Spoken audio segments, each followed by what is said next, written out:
No, no. I mean, okay, okay.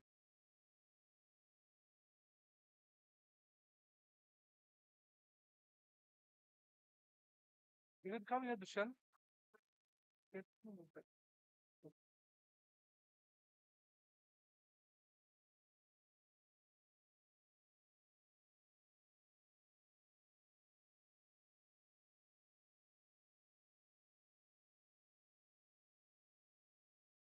Actually, 40 people had registered.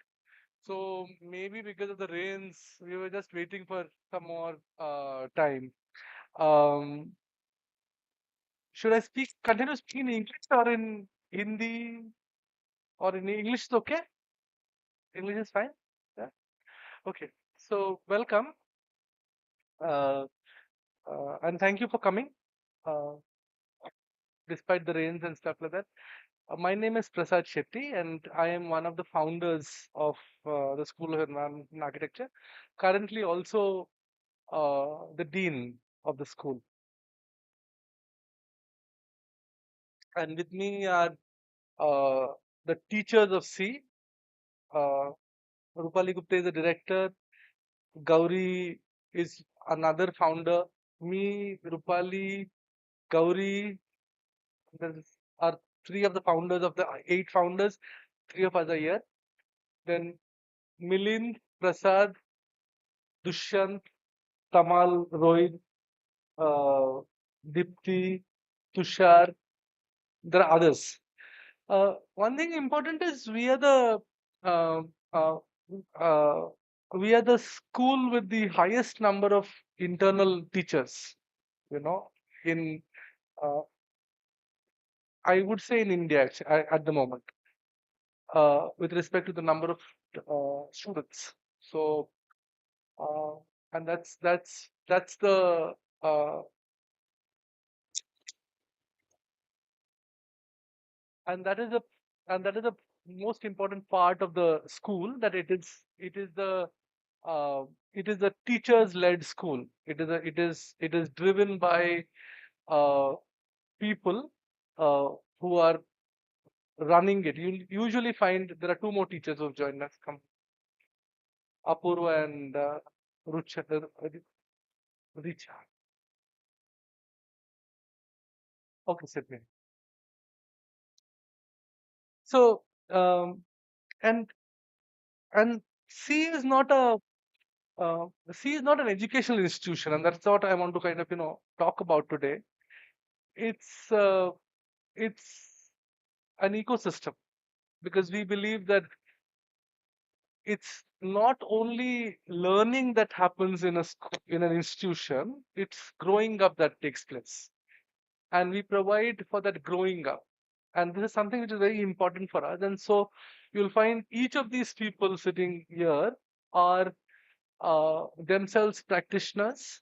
They are themselves, established people in their own field. I'll introduce them one by one, and they are the ones who are kind of running the school. So people who come here as students will be passing through these practices, and along with these 20 people, like right now there are what, 8 people, but we are 20 internal people. Along with these 20 internal people, we have 40 more people who are visiting. So it's like a large number of people who are running the show. Let me introduce. tell-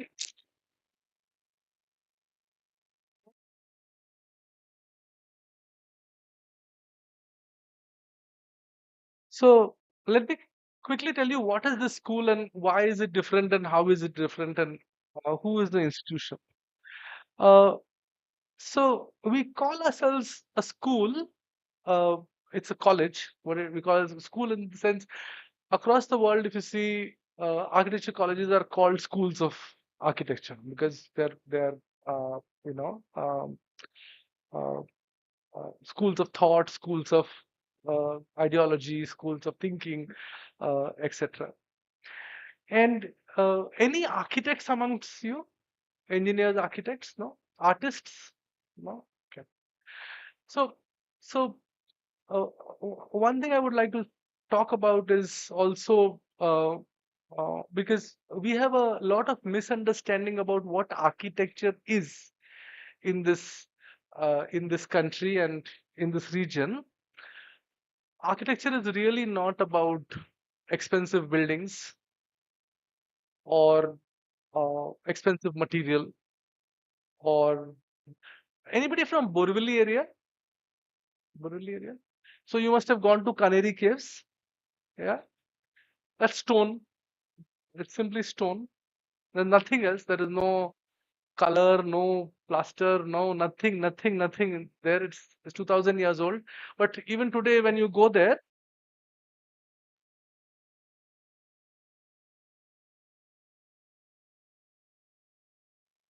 to dream differently, you know. So architecture is about that. How do you kind of think of space, jaga, you know, and how do you make people and life comfortable in that? So it doesn't require, you know, uh, granites and expensive Italian marbles and stuff like that. It doesn't require gold and silver on the ceiling. It requires natural light. It requires volume. It requires air movement. And our focus in the school is to understand that and work with that. And that is what we created, we call as crafting of space. So that is what we teach students. And to teach students that, it's like you listening to a music piece, right? When you listen to a music that you align with, then you start kind of responding to it. You start singing with it. Now, creation of that music is a difficult, it's not easy to create that music. To hear it and to consume it is easy, but to create it is difficult. And it takes years and years to train yourself and your body and your mind in that creation of music. Music is really not about, if you know the history of jazz music, it's not really about instruments. It's not really about that I have the most expensive violin and therefore I can create that expensive music. Music is about many other things that comes with a lot of practice, a lot of training of your body. So the school focuses over here on the training of that body and mind to sense space, to understand space, and to create new space. So that's the orientation, and that is what we understand as architecture, as crafting of space and not really making of building, because buildings are made by masons and carpenters and even engineers and you know electricians and plumbers and all kinds of people. But it is the architect who is responsible for producing space, crafting space to make you comfortable. You behave in a certain manner in that space. You experience that space in a certain. So that's the education that happens over here. And who are the people who are running the institution, who have put the institution together? These are the 8 people who in 2014, 8 9 people here. We lost Arvind Adarkar in 2014 itself when we started. So these are the 8 people. One, two, three, four, five, six, seven, eight. 8 of us. 3 of us are here. Me, Rupali, and Gauri are here. Who founded the school. Now, I'll introduce them because it's important to introduce them. Uh, Arun Kale is an established architect, currently involved. I mean, has been practicing for last 50 years in Bombay. Currently involved in Gandhi's ashram at Sevagram in Varda. So he's kind of working on that. Gauri Joshi uh, uh, and Pankaj Joshi, they are partners. They work. They are their firm is a heritage conservation firm, but does a lot of work in Bombay, but also in Goa. They recently completed a school and a large uh, municipal building and a fire office. So many things that they make. Uh, Neera Adarkar is an important name in the city of Bombay, but also in Maharashtra for architecture, but also for housing. But she's also important for women's movement, for labor movement. She's an architect and a researcher, and she's the chairperson of of this society, which has made the school. Pankaj Joshi, I told you earlier, works with Gauri Joshi. Uh, he is a conservation architect, but also an important. Uh, he runs a a space called the Urban Center, and he's been involved with uh, the process of development planning in the city of Bombay. He's a member of the High Rise Committee. He was a member of the Heritage Committee. A lot of huge experience. This is me and Rupali. Both of us have a urbanistic practice. We specialize in cities, in city planning, in urban design, in city architecture. And Ravindra Punde and Savita Punde, they run the largest landscape architecture firm in the country. For example, the project like the Bombay Airport, Bangalore Airport landscape. Uh, these are universities. They do even the presidential palace. So they are the landscape architects for that. Now these 8 people formed a society formed an organization called the Society for Environment and Architecture in 2014, and uh, they joined with uh, one local organization which has been running institutions for last 50 years in this region of Borivali. It's called the Suvidya Prasarak Sangha. So the building and this land belongs to the Suvidya Prasarak Sangha, which is the 50-year-old educational organization in this locality. They run four schools of primary and secondary education. They run colleges. They run several vocational institutions. And who is the Suvidya Prasarak Sangh? There is not one business house, or it is not one a politician led organization. It is a group of 1,200 residents from this community around us. So it is in the 70s, they did not have schools over here. So the community came together and decided to build a school for themselves. And that's the building that where we are at the moment. Over time, the demand for Marathi medium education decreased and this building was vacant. And in 15 years ago, we took up this building and then we converted it into an architecture school. So they are the partners. So the School of Environment and Architecture is really the joint initiative between the society, which is us, and the Suvidya Prasarak Sangha. Over time, uh, these people who are sitting here, they have joined us. There is Apurva Talpade, who's somewhere there, who's there. So she's a illustrator, artist, and an architect. She studied in the University of London. Dipti Baindarkar, whom you will meet again and again. Uh, she is the gold medalist from University of Bombay, not once, twice, for the undergraduate course as well as the master's course. Dushyant Asher studied computation in Germany. Milind Mahle studied product design in Germany. Prasad Khanolkar is an architect, planner, has a PhD in planning.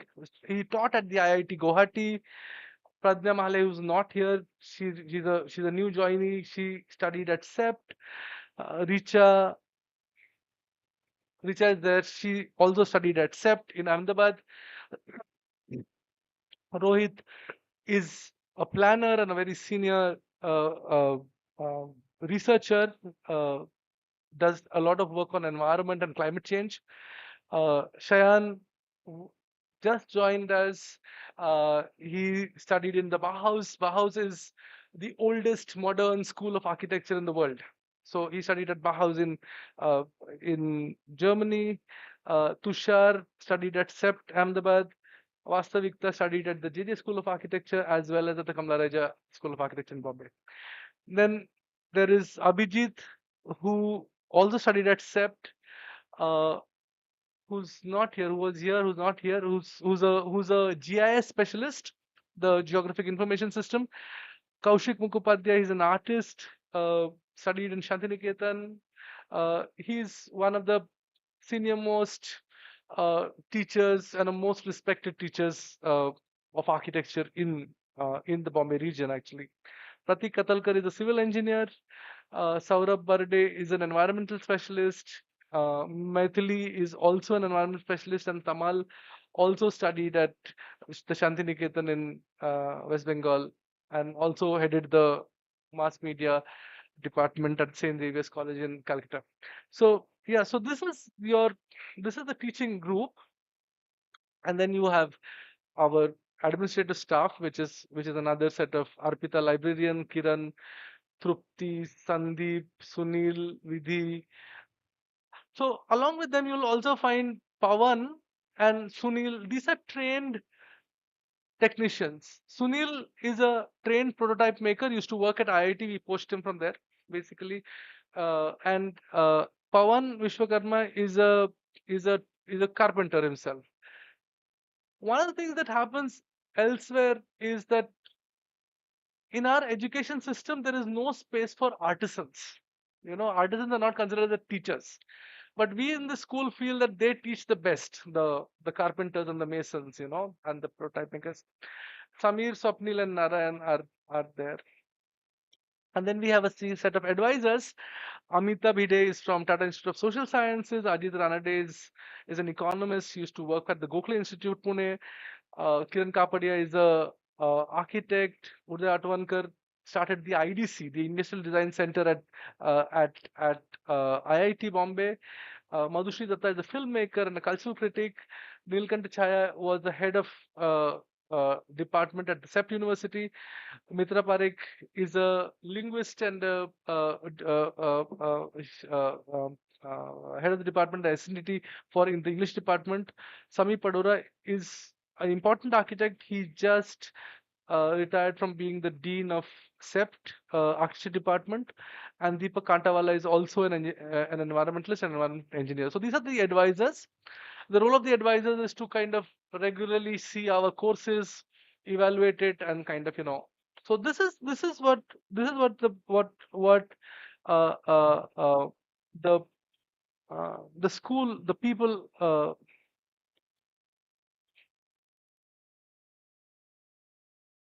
Which one is that? Which is the presentation?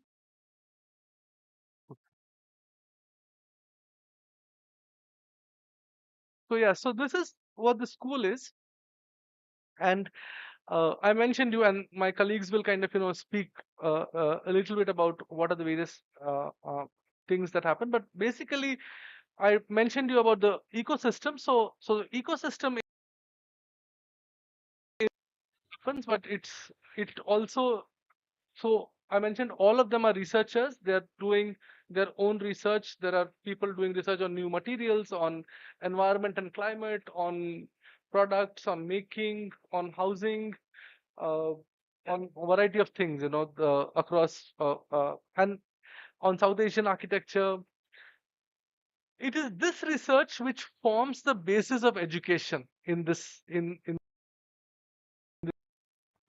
the education. Otherwise, what architects are taught are either coming from the raw market, which is about uh, putting gold and silver on the ceiling, or it is coming from uh, uh, Europe and the US.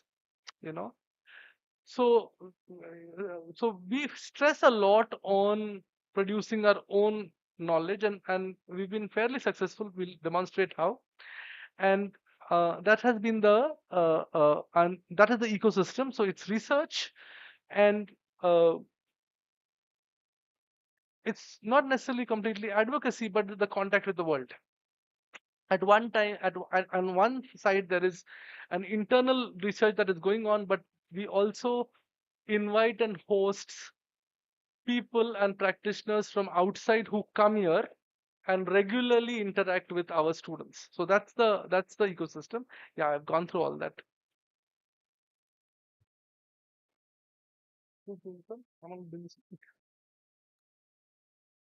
Let me speak a little bit about the education at sea. So what happens is,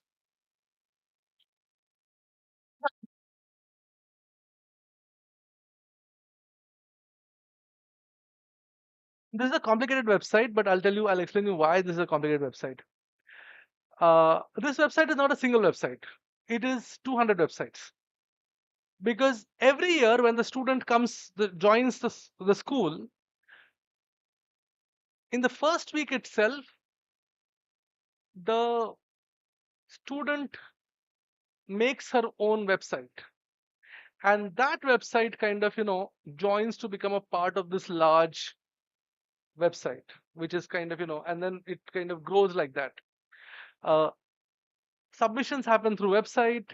The portfolio of a student is built through websites, uh, and a lot of archiving work happens through website. So if you see in the section of school, so in the courses, we have something called the uh, a course book. It's called pedagogic agendas, and this activity of producing this document, this is roughly a 150-page document that gets produced at the beginning of every year. So every year, the faculty with other advisors, they sit together in the month of April and May. They review what happened in the previous year, what is important to be revised. Every year,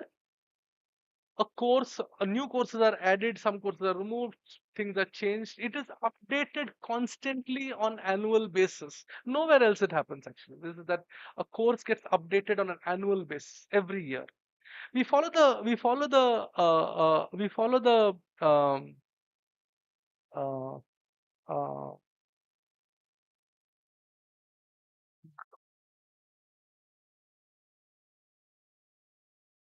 one second. University of Bombay syllabus.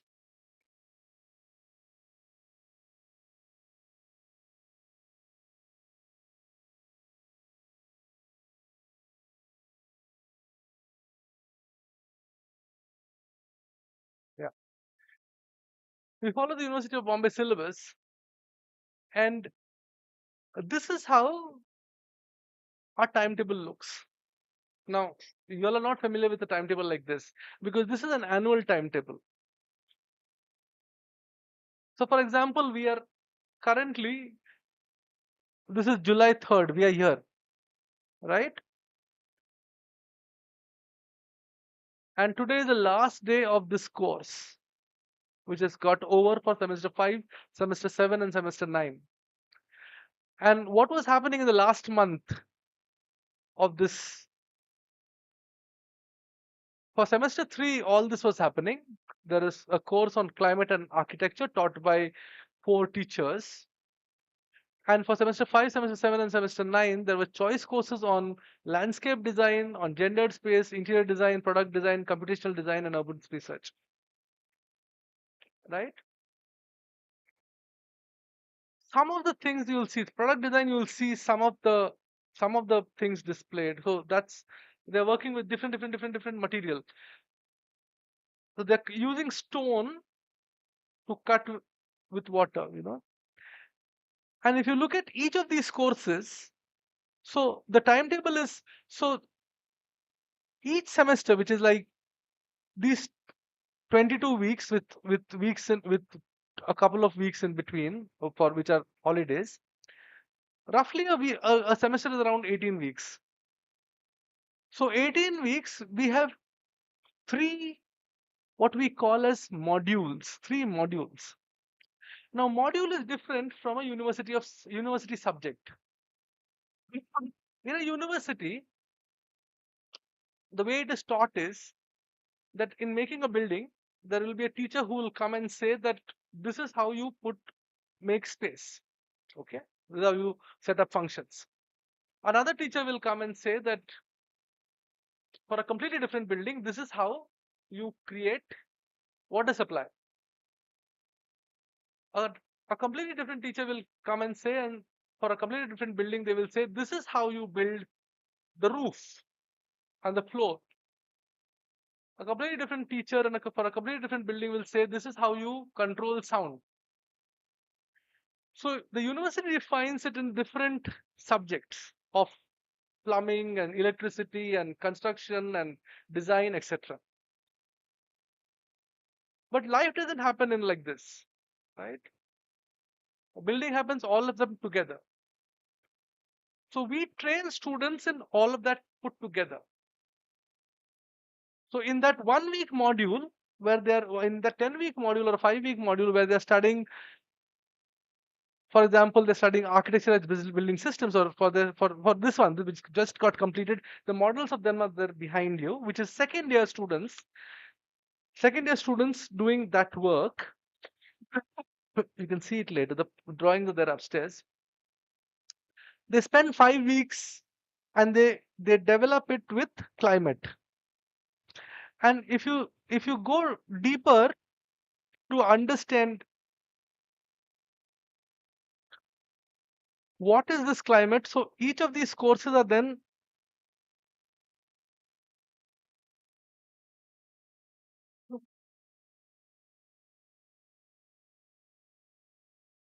detailed culture.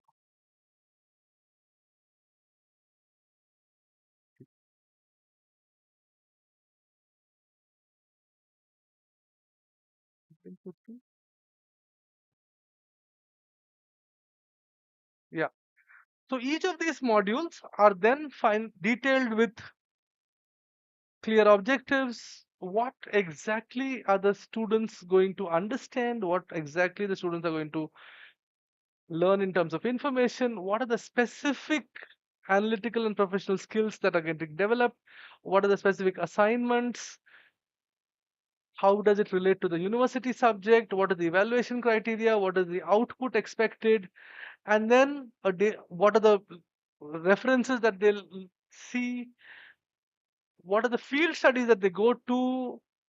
And then a day by day schedule on how it actually happens every part of the day. From 8:30 to 10:30 what happens, 11:30 to 1:30 what happens, 14:30 to 16:30 what happens. This is detailed to the last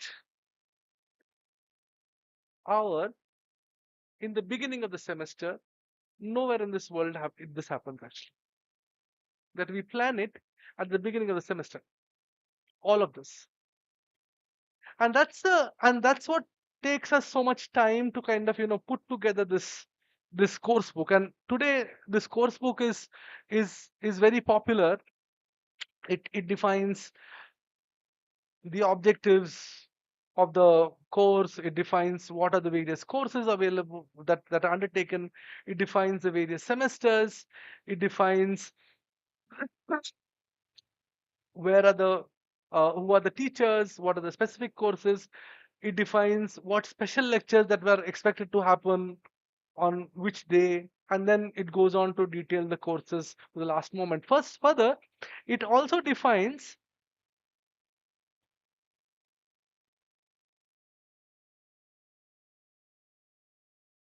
it also defines what kind of exams you will be giving.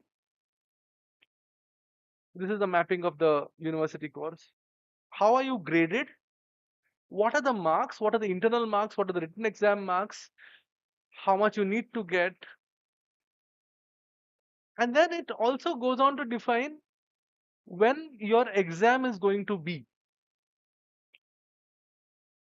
Semester 1, 3, 5, and 9, the exam will be on day 1 of that particular week. And this is the These are the exams. So it kind of defines for the entire year everything. So now we believe in this planning because we think that this planning is very important, because then we are very we do we're not able to achieve all 100% of this, but we are able to achieve 90% of this.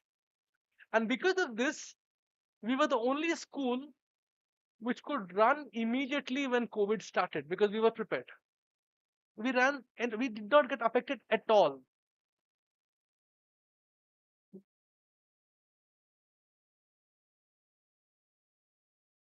And then there are all kinds of other details. Okay.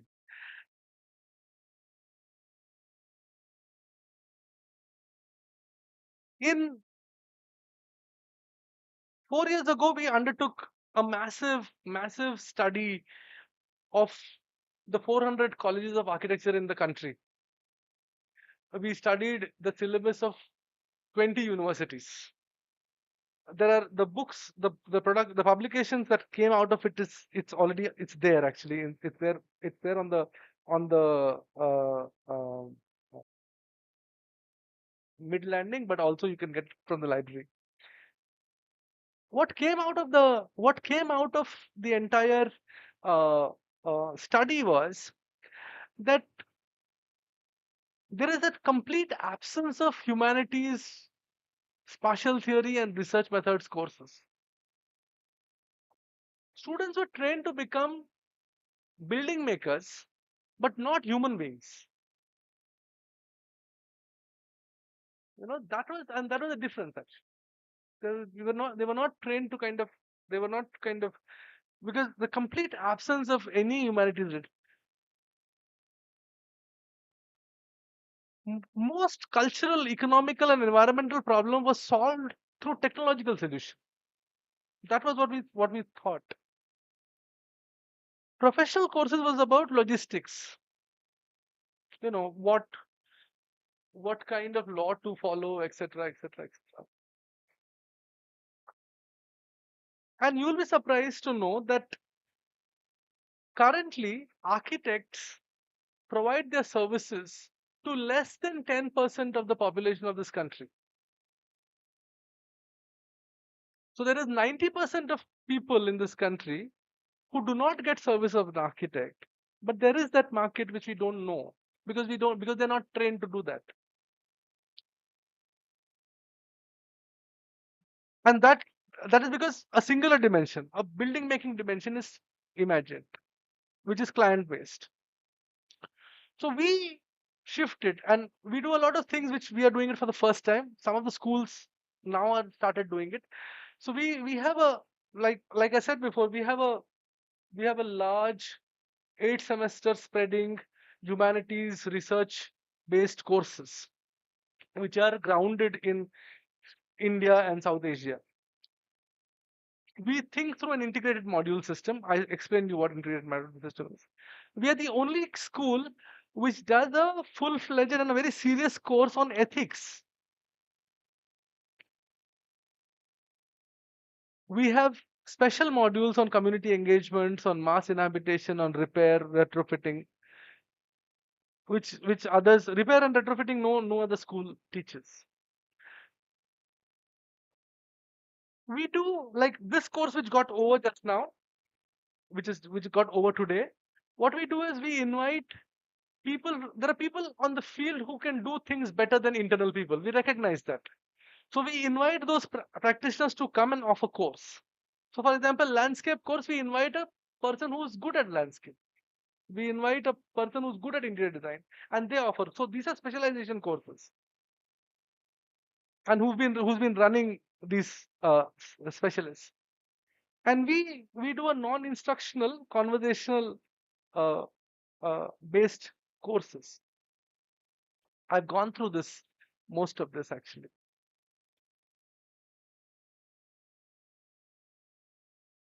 I'll just because there's a lot of discussion about what are the exchange programs, how do we kind of what have all of those things.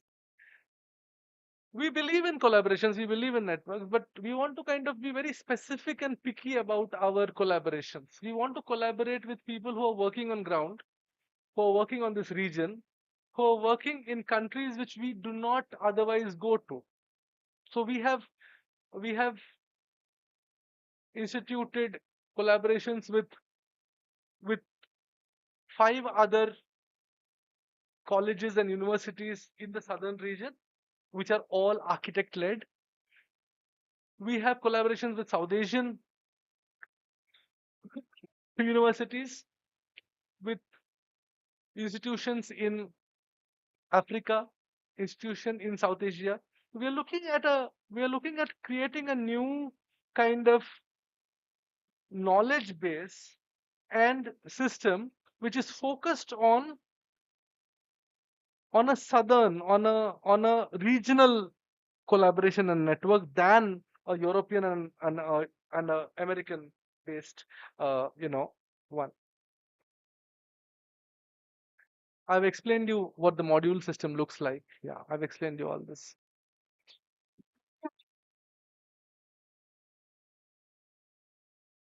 I'll take you through some. I'll take you through some of the courses. Uh, so when the in the first year when students come in, so they do a lot of drawing work. Tamal, Apurva, uh, Vastu over here they do, and one of the things that they do is they create these large installations, and they also create a performance. So these drawings, for example, these drawings are huge. They're as big as this wall. This drawing. You must have seen this table downstairs. Right now it's getting wet. This was done for the first year students. What While going back, you should observe the details. The wood was carved here. The wood was cut here. It was carved here. It was put in place. The details were all done and assembled by the first year students. The brief was very straightforward and simple. The brief was, how do you make a table where 40 people can sit and eat together? So that was the ambition. And so they built the table. It's getting wet, so we've kind of figuring out way to kind of cover it. The second year, and then there is also a lot of computational. We don't consider uh, computer and hand drawing as different. Actually, they're part of the same. They're part of the same way of thinking. There's a lot of work around light, around building making material, uh, around building systems. This is a module on building systems, on climate. These are all student made drawings and models.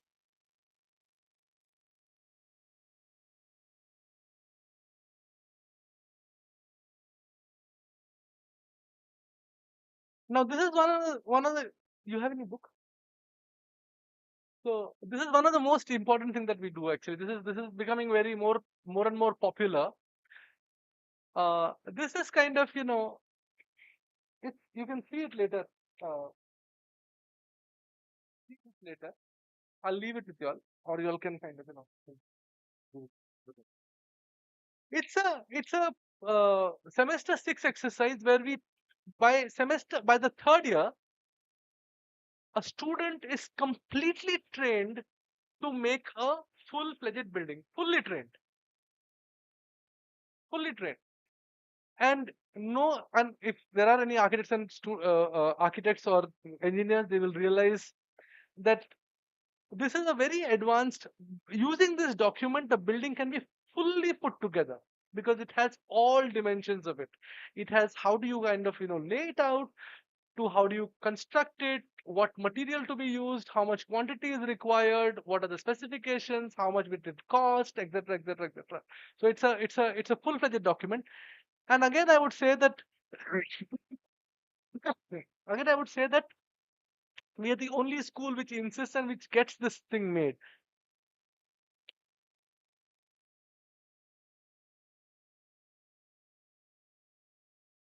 And then there are senior courses, fourth and fifth year courses, where we specialize on more complex kind of building like housing, repair, retrofitting, housing largely. And our housing projects are also not fictional projects. All our projects are real projects. They are engaging with the community. They are going on ground. Students are also trained how to kind of speak to community, how do you do public, speaking, etc., etc. But we are working with a small, not a small, actually, quite a large community of shoemakers. So they're actually, if you look at this image over here, the people have decided to kind of, carry these models home for themselves. This was for Poisar River.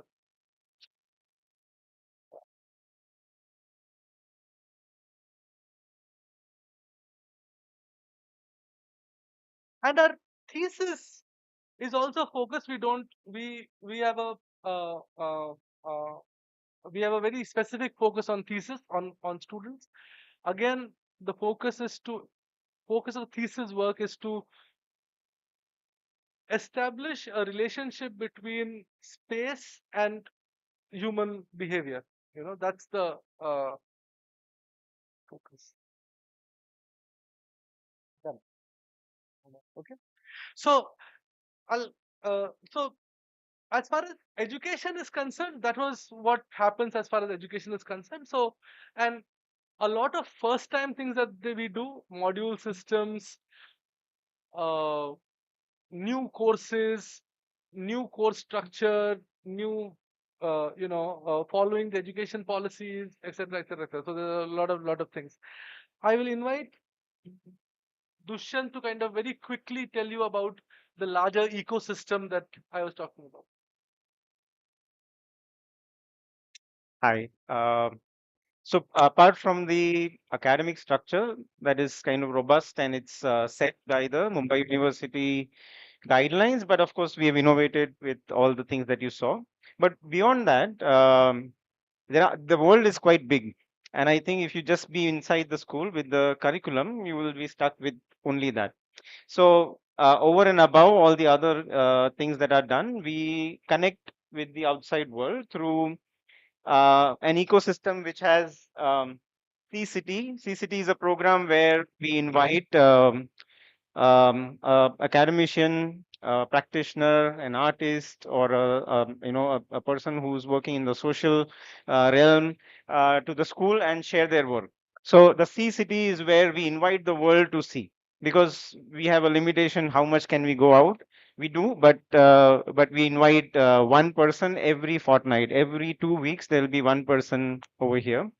Then we have academic and very specific collaborations, which are either project based or it is with other architecture schools. So we'll see all of those a little later.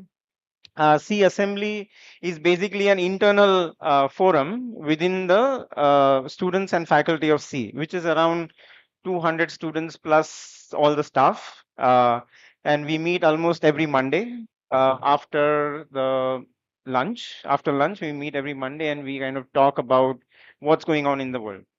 So, instead of only knowing what the news are saying, I think we also read, we also kind of update ourselves, not from one medium, but multiple mediums to be relevant. And then lastly, I mean, there are allied courses and specialization, which are part of the academic course structure that Prasad explained, and but they actually constitute 25% of the overall you can say academic coursework. But these are courses which are directly we invite specialists from the field to engage with the students for 5 weeks, and it just kind of concluded. So I'll not elaborate much on this. I'll go with the other programs. So C-City, basically we have had more than 250 public lectures. Um, and with this, we have an annual conference every year where we invite practitioners from all around the world. I mean, literally all around the world, not online, but also they physically be here, they present here. And the conference also discusses the relevant issues which are there. Like, for example, what keeps this up to date is also these engagements. Like what keeps the academics up to date is the research and also these programs. So the conference sort of does that, and it's a very serious thing. And many people across the country they attend these conferences. Architects Roundtable is a very specific roundtable where, I mean, there's a curated list of architects and an issue that they come and discuss and also share their work, which probably not everybody gets to see. Like, you know, if you would see on a commercial forum, they will only show कि हमने ये किया है, we have done so much. But here they come and they share their process, or they share things beyond what is there in these on these forums. The graduate forum is basically also generating or expanding the student community, where recent graduates come and share their experience. So they also engage with them in different aspects. Also, every year with conferences, we have an exhibition that follows. An exhibition is of the school work, of the students' work, which cuts across all the ideas that are discussed throughout the 5 years. And then we have a pavilion, like there is a invited competition for architects, young architects, where they come here. We invite them to build a pavilion over here in the campus. So we'll just go through these, like these are the lectures that happen every fortnight, and it's been happening continuously since 2014.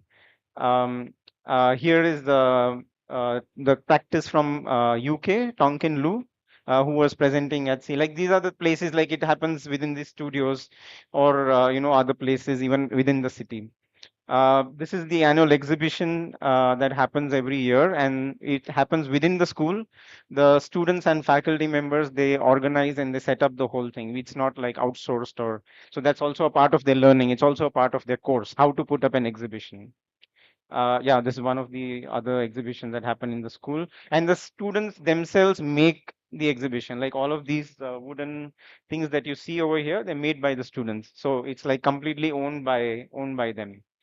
The architects roundtable. I mean, you can see many well-known architects on the table over here. And this is the pavilion, which one of the, I mean, alumni practice, I mean, alumni of C, who were young architects, and they have a practice.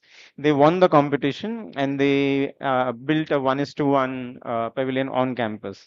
And it is a temporary thing. You won't see it right now, but it comes and it goes. So, and they make it with all the details and other things that they probably, you know, learned from the school. And this is also was an invited pavilion by Samir Raut. He made this pavilion with cardboard members. So it's a super environment friendly example that we see here. And C assembly, 445 C assemblies have happened, or we have discussed so many things around the world, and all the whole school comes together for this. Everybody in the school is in one room discussing. Yeah, it happens regularly. Like all the things we've discussed, arts and politics, and you know, rights, human rights, and a lot of other things. Apart from that, we also seriously sort of look at collaborations. Collaborations are many kinds. Like there are NGOs, there are other institutes, other architectural colleges, and there are international universities. Say, for example, there are projects that have happened where students have participated and also faculties have participated. So currently, I mean, last year, or this year actually, last year in last academic year, the group of students with faculty of C, they went to Wadiyar school in Mysore. They had a workshop over there regarding the reading of a site through mediums of drawings. Or, for example, there was a faculty from C who presented and their work and also took students for a workshop to Nairobi in Kenya. And also there were students who are working on live projects, which is repair and retrofit that Prasad mentioned a little back. It's happening in Bhupali where? Sorry. It's happening Thakkar Bapa Colony, and where students are involved in not just in designing but also in preparing a lot of the other documents that are required, or kind of dive deep into the social and the making fabric, or what is required to engage with different kind of making method. Like builder projects everybody does, but these kind of engagements they would only say probably get an experience through this kind of a method or this collaboration. So yeah, I mean, you can see there's a long list of things, like right from design agencies to social science, to institutes which are national universities, international universities. Also, we are partnering with other institutes like Hunarshala in Bhuj. They do a lot of hands-on work, and we have partnered them and invited them to be a part of a course, which is the specialization courses. They have conducted, I think, a workshop for, I mean, a studio for 3 years continuously. And then we have Urban Center Mumbai, who's also partnering with the school, and they've also conducted a studio for 3 years. So there's a long-term collaboration that we sustain and include them to be a part of the studio to be relevant. So yeah, this extended, I would say, engagement with the world kind of keeps us relevant all the time. That what we are doing. And with this, I would end this and also invite Tushar to continue this. Hi. Uh, so I'll take you around. What are the infrastructures of learning which Prashad and Dushan actually spoke about, and how does the infrastructure in C holds this culture of learning? And in here, I would say that the infrastructure and resources here is in C talks really is catered around, let's say, coming together and sharing knowledge together.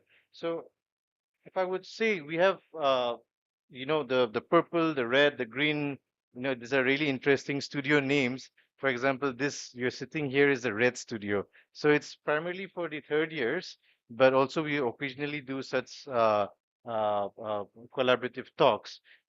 So in that way, over the floors, these are organized. The purple studio, which is under renovation right now, it's for the first year. The green is for the second, and the blue is for the third, and the first they kind of share that space, and orange is for the fifth. So if you see in both of the sides, although we have painted the whole thing white, you would see these are all pinup boards. So students really use this the entirety of the whole wall to pin up their work for juries, for their regular classworks. This is from a photo from the climate and architecture that we just completed, where students are collecting samples and drawings.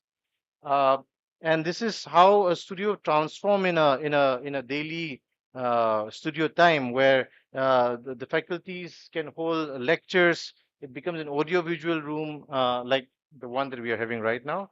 But also the tables that you see around next to you, yeah, it also holds this collective learning where we're not looking at the infrastructure in such a way that a student is isolated, working in his or her stuff, yeah, and then goes back home and only has a one-to-one conversation with the faculty. But the students also motivated and inspired by the works that surround their classmates. So here, the mentor in the photo in the top, he's explaining the drawing to maybe a student who is sitting across, but the entirety of the students listen to what's happening. So the infrastructure builds this culture of learning collectively. We each studio also has storage spaces for all the 40 students and even more. Um, and these are some snapshots from the jury days. This we take it really seriously. The one in the right is the left is the thesis jury that's happening. That's like a full height pin of things. This is a midterm jury where the entire table made, like, the whole model is laid out, and the entirety students and the faculties and the jurors discuss about their work. Uh, so again, this is an example from the Purple Studio, which suddenly transforms into exhibition space. So spaces, because of the largeness of the space, is almost 10 meter by 11 meter that each studio gets. Yeah, it allows us to expand space to hold many more activities. So it's a learning space, it's a creating space, it's a space of sharing. We also have the workshop. A workshop is fully equipped with the best equipments. We like to use Bosch. That's like the we find all our equipment are from Bosch. Uh, and we have all the facilities for wood. We're also trying to get in more equipments for other materials. This is how a student uses the workshop. We are very strict with safety rules, hand gloves on, eye protection on, shoes on, and this is a student trying to cut a wood or drill a bamboo in the left. Uh, then also the workshop starts expanding into the stills that's around. We have a lot. The still is a very important space for us. In a day to day, you would find that a lot of people use it for having lunch or breakfast. Sometimes it opens up to hold juries, to hold up events. But in this case, the workshop expands to create this large bamboo structure which is expanding out. So at the almost a workshop, starts expanding out. So they're using with a lot of materials, group work for which requires more than 10 people to hold it. Coming to a very important infrastructure in our school, which is a library and resource center. And library and resource center, it's just not the collection of books. We have, yeah, 3,000 books, which is updated almost every month. Any new suggestions from our mentors, from our faculties comes in. We try to procure it. Any requirement for the modules for the studio, we try to procure it.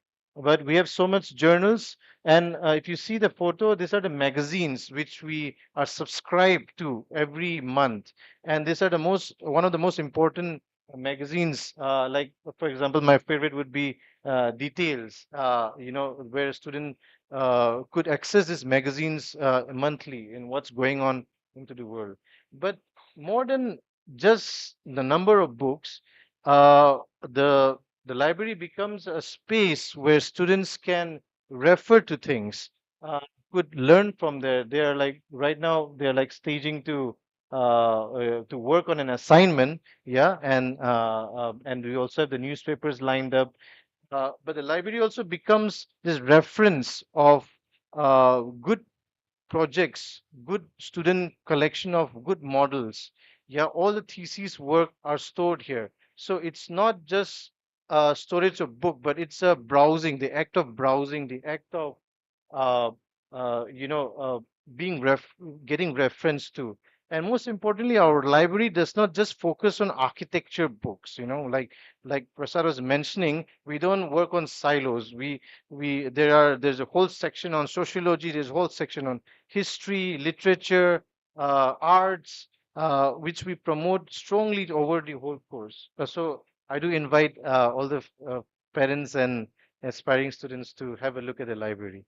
Uh, this is a computer lab, which also takes in a lot of the additional space where we may require an AC room for a particular discussion, because when it gets really hot, like we like to use AC. So I could say that we have silos of AC rooms, where students break out for discussions with their mentor. So this is one of them. We're equipped with, I think, 40 plus computers. Yeah. All of these computers are equipped with Rhino, which is a very advanced 3D modeling software. We have CAD installed, and students here can work in their own personal computers, which nowadays I think everybody's opting to getting a laptop, but also they can use these facilities that we have here. We also have the printer, to an A3, which they use regularly to do things on campus. Instance, this is the same computer lab. This has been expanded to become this discussion room digitally, where the other mentor, the reviewer, is online, and all the students are occupying this space. Now, this is the audio visual rooms. We have two of these sorts. This is a larger audio visual room where we have a smart TV installed with a camera. And this is a scene from the final jury that happened last year, where we have invited great practitioners and educators to review their work, and this is how the jury goes out. So this is a larger, it holds the entire batch, and this is where lectures and movie screenings happen in this room. And the other smaller one is the right next to it. Yeah, it holds around like 16 students to 12 students more comfortably. And this is a photo from the course that just concluded, where he's using this the TV to his advantage, and he's explaining his PPT through there. Uh, uh, we have a really, let's say, a very tasty meal here, like which you get breakfast and you get lunch. So breakfast we get it at 10:30, yeah, and lunch around 1:30. So it's not cooked here. Yeah, the canteen staffs they get the food and then serve there. So this is a canteen box. And the culture of canteen is also about self-care. You what you eat, what you dispose of, you all take care of yourself. There's a whole culture about washing your own plates, taking care of your waste that we promote in the school. Yeah. With that, I would invite Apurva to talk about, this, sorry, life.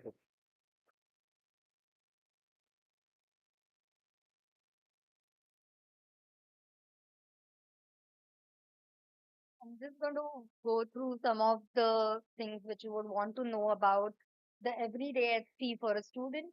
Uh, the school is open from Monday to Saturday. That's when our admin office works. And from Monday to Friday are the regular courseworks, which passes between 8 to 4. Uh, Our workshop and library are open from 8 to 8. So even during the college hours, you have an access to the workshop and the library, but post college hours also you can work and complete your assignments in the workshop and in the library. The studio is exclusively for the students. There is no parallel course or no parallel curriculum which is run in this premises. So the students are here from 8 in the morning. Their scheduled lecture, even if they get over by 1:30 or 4 o'clock, they can continue working till 11 o'clock here. We have a security system which is 24 hours for them. There is an 8 to 8 shift. So if the students at times they want to stay overnight during the submissions and be here as a group, because there might be some group assignments which they have to do, then they are completely secured in the premises, because this is precisely why we are working with a batch of 40 students only. One is because we work with a ratio of 1 is to 10 students, the faculty ratio of 1 is to 10, where we make sure that we know each student individually completely through the 5 years. So there is an attention which we can give for a particular student, because the moment the intake increases, then it becomes difficult for a teacher also to take care or know a student personally. I would say that if there are 200 students, we know each student, what they are doing at what point, and how they are in the premises, or even if they are at their homes. We have more than 50% of the students from outside Mumbai. So this is a secured neighborhood where you could find an accommodation here. And being a residential neighborhood, there is no concern about getting an accommodation and having a secured environment around. Uh, yeah, so I think this is already covered, and I am going to talk about the field visits and the exposure to the industry which we provide at the school. Every year we have scheduled field visits and industry visits. Every course takes them to a visit within the city and one longer visit, which is the study tour, which is scheduled for around 7 to 10 days. Now, the first year we try and focus on a fishing village or an agrarian village where we try and look at how the economy and the build form work together. In the second year, we focus on major documentation and looking at environment and the culture, socio-cultural life in the neighborhood. So we take the students out on these excursions and the learning happens on the field itself. Because we strongly believe that it's not only the for like the studios which could conduct this learning, but the field is the major context in which you're going to be intervening. So if you do not know your field well, then it becomes difficult to kind of intervene in that field. So we begin with city walks.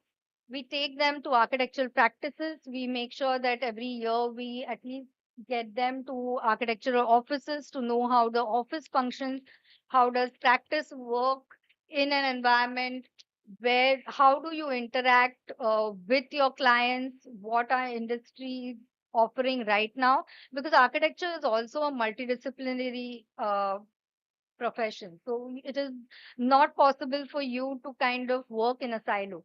You should be able to talk to carpenters, communicate.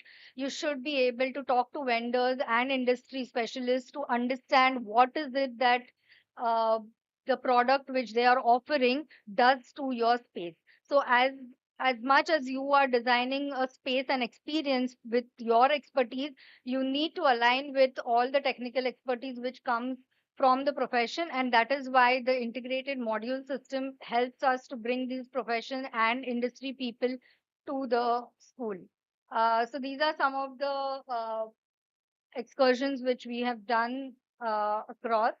Uh, in addition to the everyday learning which happens in the school, we also believe that it is about developing an attitude towards life. So if you would see that, and I think one of the parents rightly pointed out that you would see a lot of students involved in a lot of or I would say accompanying us in many of the activities which we do at the school. So uh, it is also about, for example, the study tours.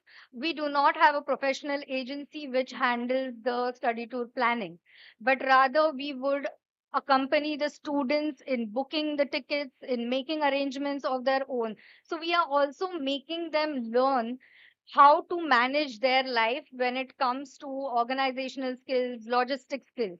So you are in a way developing as an individual. See, assembly, like Dushan mentioned, we discuss a lot of current issues. If we are not aware of what happens in the world right now, then it is going to be difficult for us to intervene in that space. Now, we do not have the practice of reading the newspapers anymore. Now, how do we understand the city? How do we understand the world? And how do we understand how, what is it that we intervene into?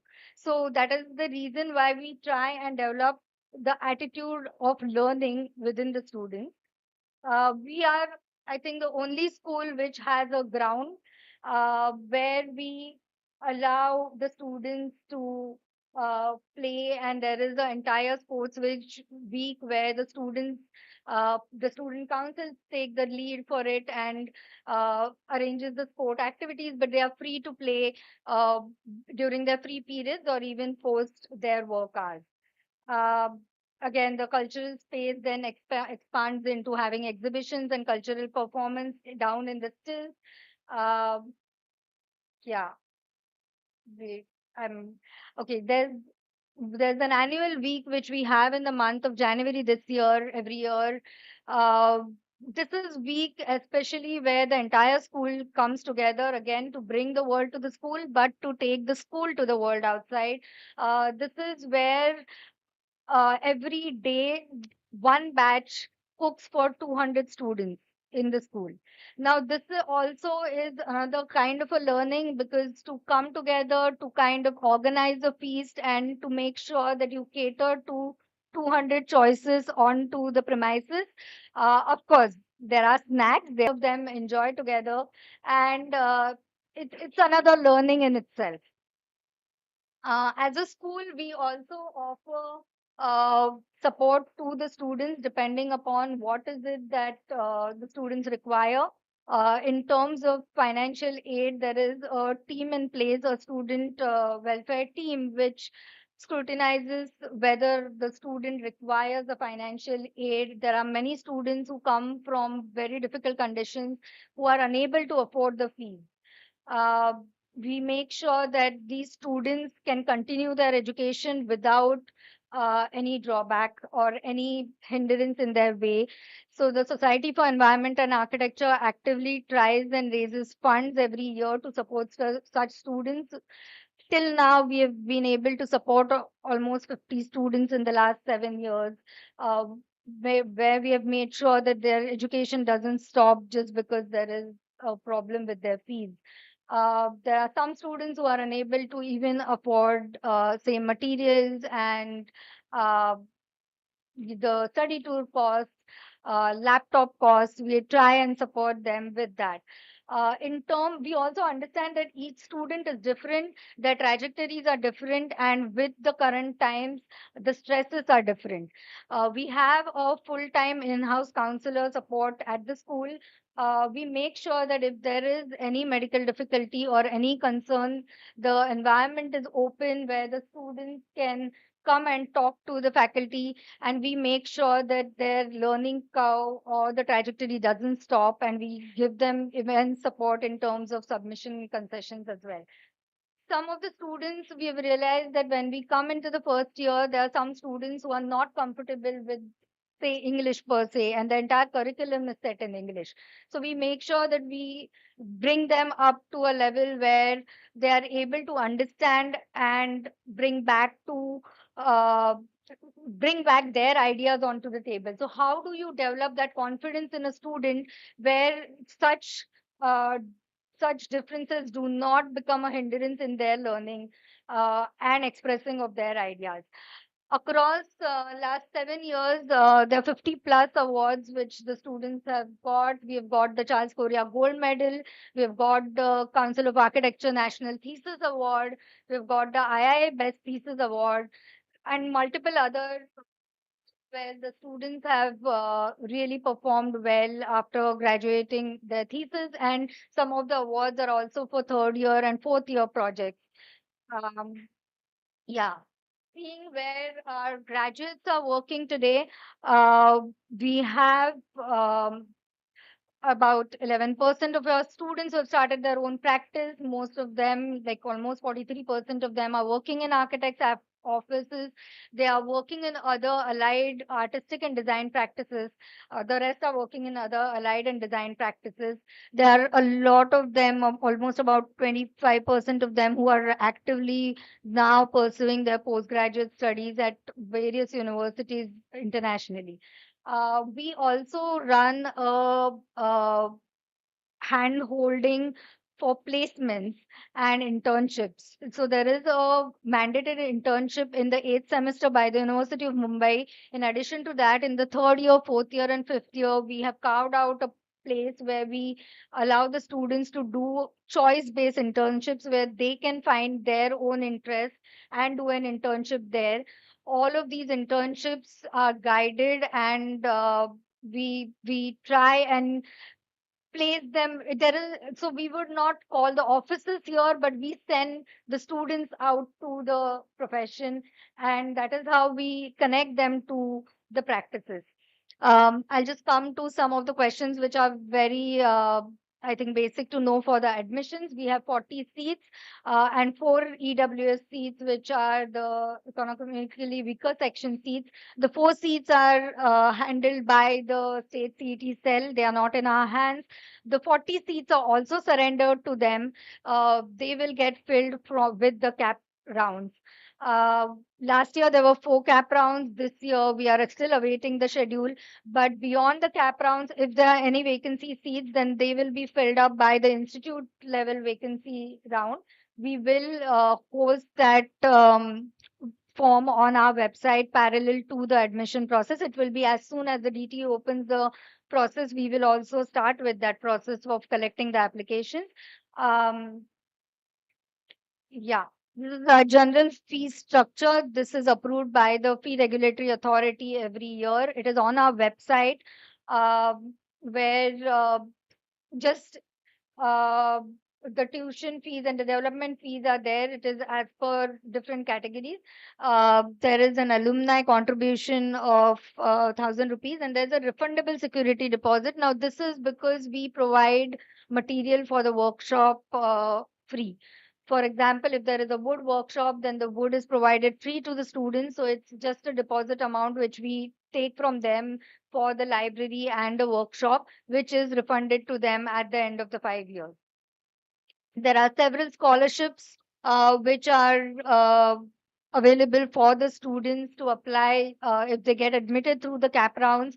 There is an eligibility criteria for each of the scholarship, and we can, if there are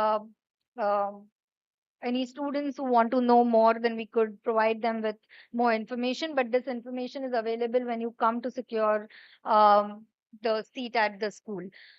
In addition to the government scholarships, like I said, the Society for Environment and Architecture also provides financial support to the students, where we try and raise funds based on the requirements every year. Now, there are a lot of, say, about 50% of our students from outside. So the student council is actively every year putting together entire repository of the brokers who are around here, who could allow us to tap on to certain flats where you could rent together. So what we do in throughout the admission process is, whoever is looking for an accommodation, we maintain a list and we put you in touch with other students who are also looking for a flat. And those smaller groups then go and find an accommodation here. There's also a lot of like tiffin services around here in the neighborhood, which could be uh, subscribed for. So in case you are unable to cook at home, then you could avail those services. So there is a admission committee which, with the students specifically, who also accompany us during the admission process to also answer your questions and make these arrangements easier for you, because we understand that there are many students who might be first time coming to Mumbai, and there is a lot of hesitation of being in a new city alone. Uh, this is a question which everyone asks, and I've just put it onto the slide too. And this is not yet declared again by DTE, but this is our assessment from the last year's admission to know the cutoffs. But let me tell you, these are just for the cap round. Everything changes during the vacancy round, because when the government schools open their admissions, there are a lot of shifts and transfers which happen. So whichever school you want to take admission in, please make sure that you also apply for the vacancy round, because if there are vacancies, you could easily get into the vacancy round in the desired school which you want. And yeah, that's the choice code for our school. So we will want to meet you all, or some of you, during the admission process if you get allotted seats here. Yeah, thank you. Subhash, you want to add anything?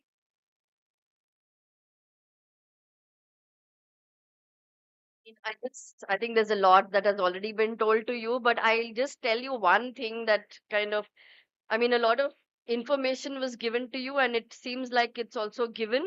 But I can assure you that there's a lot of innovation that is done in the school. Huh? This is something that you will not see in other schools. It's a place where we've come together and also kind of seen how you restructure education and how you make it relevant. Huh? So I'm not going to go. I think 2 hours have gone by. They've told you a lot, but I think this is something that is important to emphasize here for you. Okay. Yeah, I should have also checked because I mean, yes, so a lot of innovations and a lot of this thing, and all our systems are controlled by students. So they're all students who are controlling websites, our social media, everything. They control it, and here it is not noticeable somehow, but basically uh, the, uh, our ratio between men and women in the school in terms of administration, trustees, teachers is always 50%. So there is there is 50% men and 50% women in the school. That is something which we maintain in all our hirings, in all our promotions and everything. So that's something which we maintain. There is now I'll open up for any questions that you all may have. Anything that you would like to ask, uh, anything that you would like to know a little bit more. Uh,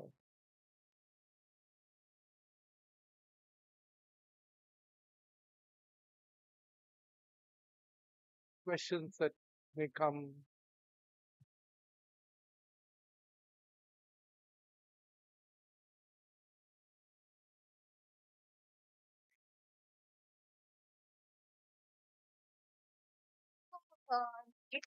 Uh, they are currently registering the institute, uh, which they are concluding on 10th, after which they will start the student registration process. So I think mid of July or last 2 weeks of July is when the process should be initiated, because currently the institute registration process is not yet concluded. So before the evaluate. Okay, because I heard that every year the evaluation process is changing or something like that. Means whatever the marks the NATA is getting cut off. It's 50% of NATA and 50% of 12. But again, that the exact formula gets released in their information brochure. So we That will is have to wait till that. Sorry, I thought you were asking about the schedule. time, because this year they have introduced some Yes, percentile. yes, right. So that formula is yet to be declared. Yeah. See, I'll tell you one thing. Uh, in the last uh, 10, not the last 5 years, the 5 years before that, between 2020 and 25, there was a huge number of seats which got generated in architecture in this state and in every state. So suddenly from 200 school, it became 400 schools of architecture. So there are a lot of seats available. So, please don't pay anything anywhere. Don't. So there are lots of seats across the state and across the city also. Uh, so, so irrespective of whether it's percentile, percentage, if a student wants to do architecture, she will get into it. I'm sure of that. The question is which school. So that decision you need to make. That decision is something which you need to kind of carefully make, because there are schools which are doing it for, they're running coaching classes. There are schools which are kind of doing some things. There are schools which are honestly trying to do education. So that's something which you need to focus on.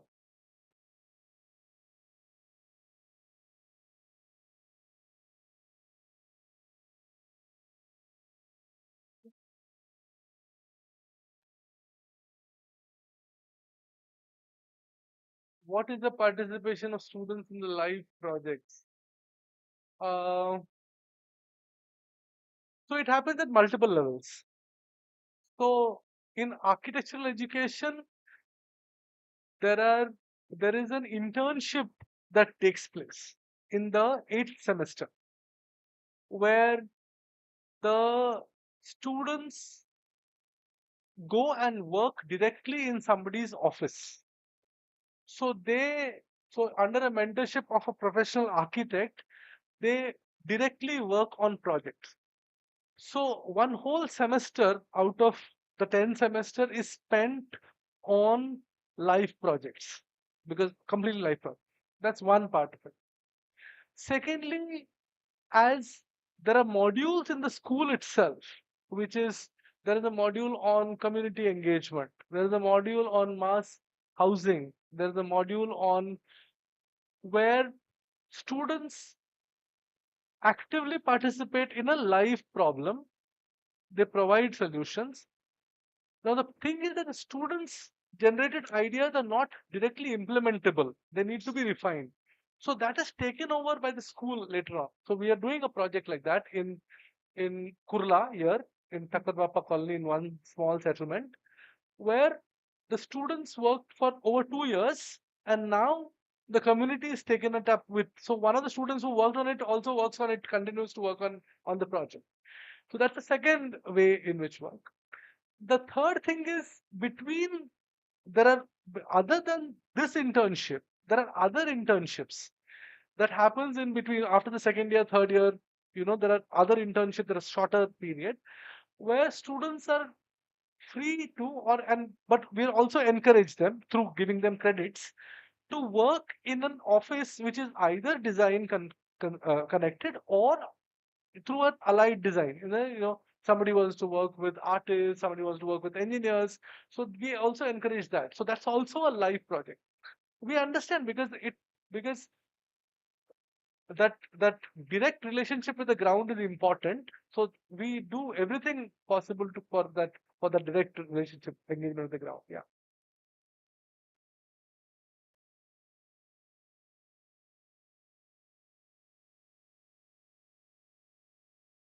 So that's another thing.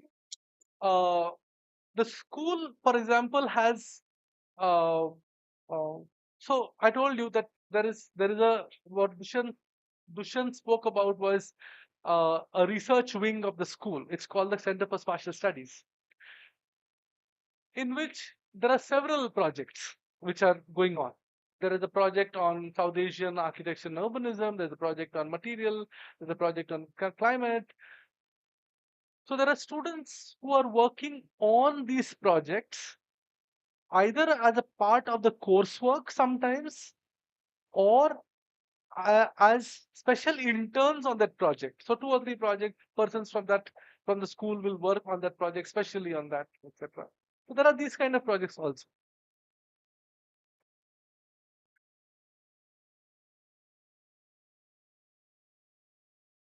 We provide, of course. We provide, of course. But our students don't need help. They're quite in demand. There is no problem. We They get picked up very quickly. Not a problem. So far we've not had any difficulty in getting jobs for our students. That they get.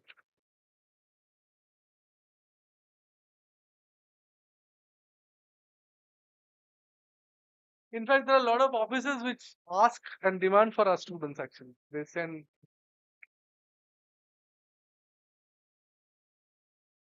anybody from outside Bombay. So you all must be having questions, no?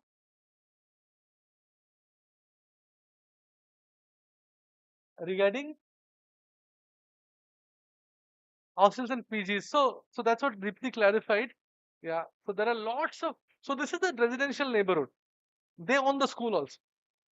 So that's why I said this is 1,200 family members of. So they have eyes on this. So and usually what happens is, so 50% of our students are from outside, and you'll be surprised that 60% of those students are women students, are girls.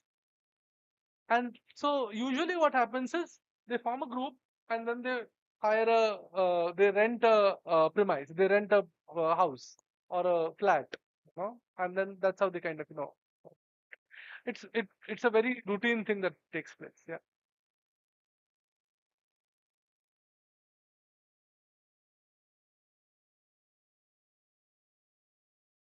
What? Anything else? The quota regarding the Mumbai University and apart from the Mumbai University in seats. Outside Mumbai University, we have around six seats. But uh, in the cap round, there are a lot of seats which keep shuffling because there are defense quota seats, there are PWD seats which then open up.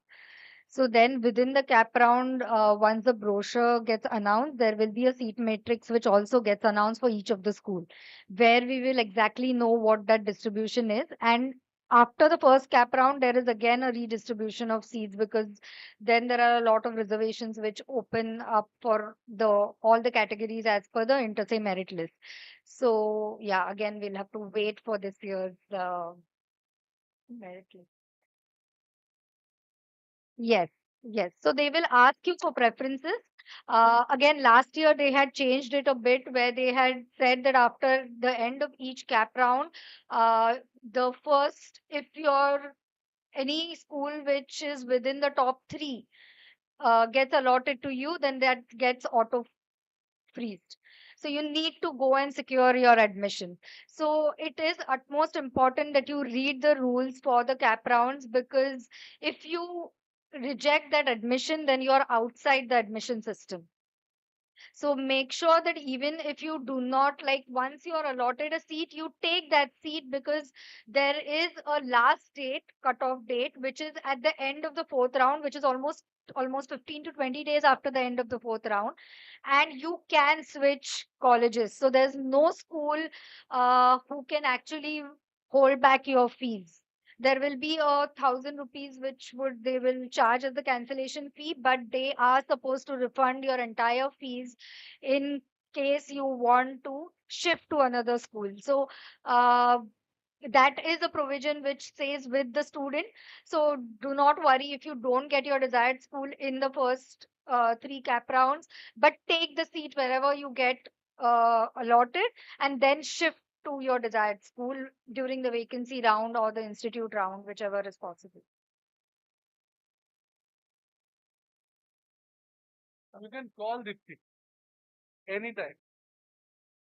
You can call her. I mean, I'm not talking about only this school. You want to take admission into architecture, you can call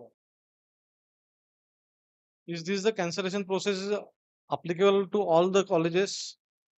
They are mandatorily applicable for all, and they are obliged to pay you your full fees. They will deduct some thousand rupees or whatever that thing. But Administrative yeah, charges, maybe. they have to give you. But there can be challenges in that. Yeah, I mean, schools, they will hesitate, they will delay, they'll delay, they'll do all. But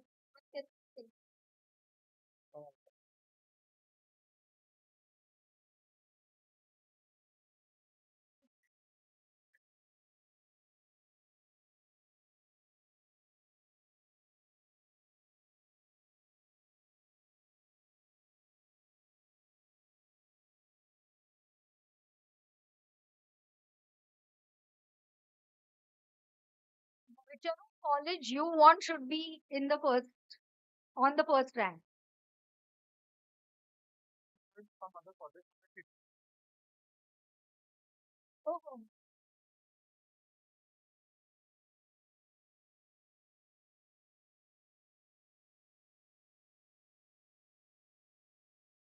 मग तिसरं लागलं suppose. हा.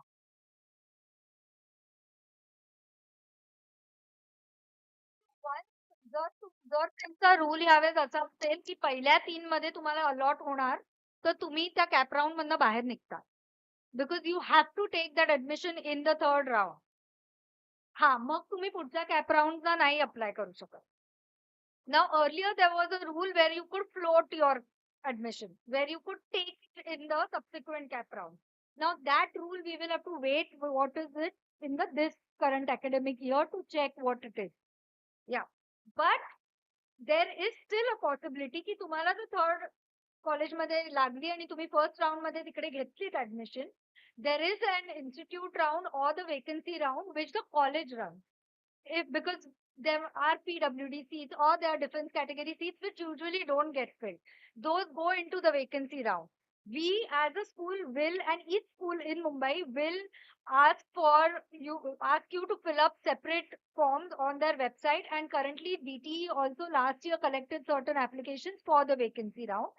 That for that there will be a separate merit list which the schools will publish, and through that vacancy round you can still shift. So even if you have secured an admission in cap round 1, and if your desired school you get it during the vacancy round, you can shift your admission to later, because there will be 15 days period where the shift and transfers can happen.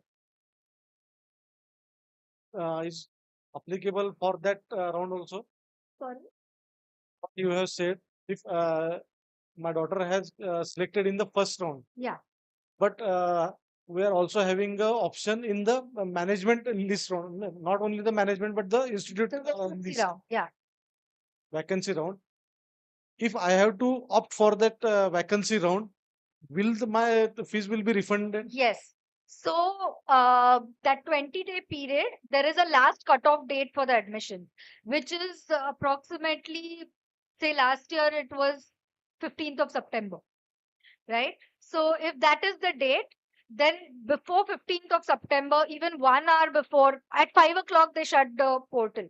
Before that, any school and every school is mandated to return your entire fees and give you, they may take 2 3 days of time, but they are supposed to return your fees and give back your original documents, because original documents are also collected during the admission process. I would Yeah. suggest do not pay beyond the fees. Nobody. For see, there is no management round as such.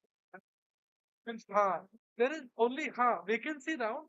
So vacancy round, the same fees what you pay is the same fees, not more, exactly same fees, and that is at par with the main admissions. So if you want to shift from vacancy round to another school, that's also possible, and they have to refund you. Yeah, that's the.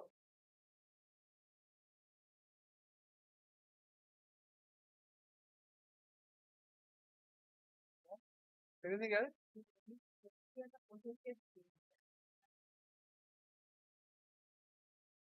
I'm assuming that all of you have filled up the admission interest form on our website, because we will keep you updated about when the schedule gets released, what is the process to be followed when the information brochure gets released. And also, like post this, there are students around who can show you around the school if you haven't seen as yet. How many days gap in between the first? Fee for the platform. Fees It's are the same. same. For us, we do not charge Yeah, any just- different fees. So the fees for the cap round, vacancy round, all the rounds are same as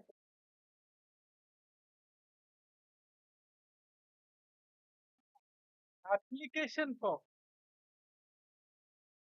No, there's no fee. for for the vacancy round application form. Platform. That is it. You don't have to. That's it. That You don't have to pay anything more. charge which you pay at DT is the That's it. one.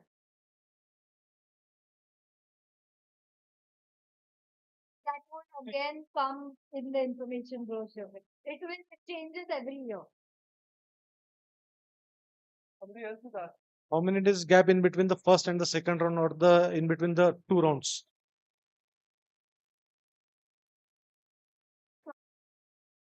Get 3 days of reporting, and then there is a vacancy day. So 4 days gap between the first round allotment and the second round allotment. It means that within almost about 22 days, all the rounds will be closed. Okay. Something close. Within the But that period is intense. that period is horrible.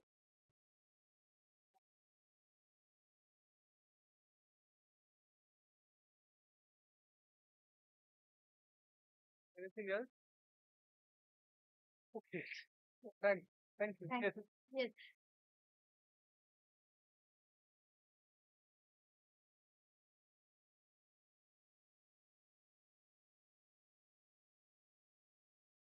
Home university and other than home university, essentially from Mumbai, and other than home universities across the state of Maharashtra, and all India level is beyond Maharashtra. So there are three categories of fees which no,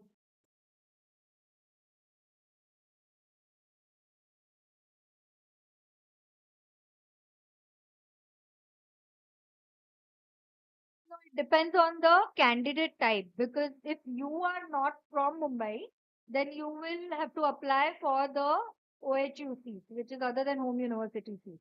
If you are from outside the state of Maharashtra, then you can apply for all India level. So the candidate type, once you fill up the DT registration form for the student, that will determine your candidate type. It depends on where your domicile is, where your 12th education is done. So all of that will determine your candidate type.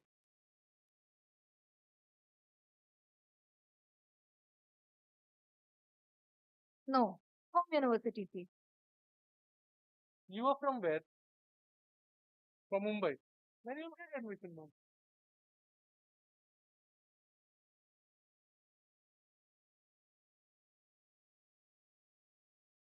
Yeah, we could be around and answer more questions. Thanks. There are more snacks outside.